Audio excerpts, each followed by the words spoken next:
তো চলো কামিজের সাইড ফাড়া কীভাবে সেলাই করতে হয় সেটা একটু দেখিয়ে দিই তোমাদের সঙ্গে। তো দেখো আমি এই যে ফিটিংসের সেলাইটা এখানে দিয়ে দিয়েছি, এই পর্যন্ত এসছে।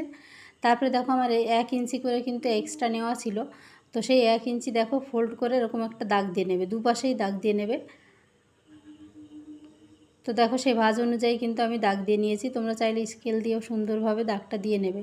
তারপরে দেখো সেই দাগটা মাঝখানে রেখে এভাবে কাপড়টাকে ভাঁজ করে দেবে, এতে করে লাইনটা সমান থাকবে, মানে কাপড়টা একদম সমানভাবে সেলাই হবে, কোথাও চওড়া হবে না, কোথাও সরু হবে না। তো তোমরা এইভাবে সেলাই করবে, যারা নতুন প্রথম কাজ শিখছো তারা সাইডের কামিজ ফাড়াটা ভালোভাবে শিখতে মানে করতে পারো না, তাদেরকে বলছি এইভাবে একটু দেখে নেবে। তো দেখো আমি এই যে কোন পর্যন্ত যখন এলাম, এখানে এসে সুচটা কিন্তু আমার ভেতরেই থাকবে, শুধু জাস্ট কাপড়টাকে আমি দেখো এইভাবে ঘুরিয়ে নেব, শুধু চাপটাকে তুলে কাপড়টাকে ঘুরিয়ে এটাকে ঠিক এইভাবে করে সেলাইটা দিতে হবে। তো দেখো পুরো সেলাইটা কিভাবে দিই সেটা একটু তোমাদের সঙ্গে শেয়ার করলাম। তো এই যে দেখো, আর নিচের সাইডটা আমার যেহেতু সেলাই করা ছিল, আগে পাইপিং করেছি, এই জন্য নিচের সাইডটা সেলাই দিতে হবে না। তারপরে এই যে 1 ইঞ্চি যে এক্সট্রা দেখো, এবার শুধু একটা ভাঁজ দিয়ে এবার আরও সহজে হয়ে যাবে। দেখো শুধু একটা ভাঁজটা দিয়ে মানে সেলাই দিয়ে দিলেই হয়ে গেল। আর এই ভাঁজটাও কিন্তু খুবই সহজ হবে এখন, যেহেতু প্রথম সেলাইটা হয়ে গেছে। তো দেখো এই যে, আর খুব সহজেই কিন্তু এটা করতে পারবে সবাই। তো দেখো এইখানে এসে এই যে, আর এইখানে এই যে একটু দাগ দিয়ে সোজা করে নেবে।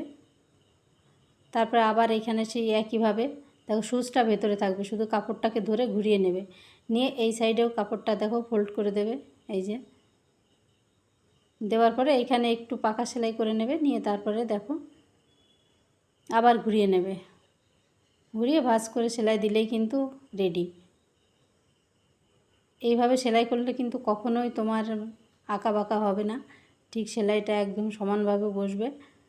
আর এটাই কিন্তু সঠিক নিয়ম, কামিজের সাইডে সেলাই যেভাবে করে এটাই, এইভাবেই সব থেকে ভালো হয়। তো দেখো এই যে রেডি হয়ে গেছে, এই দেখো কতটা সুন্দর হয়েছে।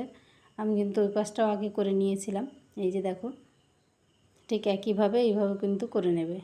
আর এই যে সাইডে যেখানে ফোল্ড হয়ে আছে কাপড়টা, এখান থেকে একটু ছোট্ট করে একটা কাট দিয়ে দেবে, যাতে কাপড়টা ইজি থাকে, সহজেই যেন এখানে যেন কোনো ভাঁজ হয়ে থাকে না। তো দেখো আমি রেডি করে ফেলেছি, কেমন লাগলো ভিডিওটা অবশ্যই জানিও। আর যদি বুঝতে না পারো তাহলে বলো আমাকে, চেষ্টা করবো আবার বুঝিয়ে দেওয়ার।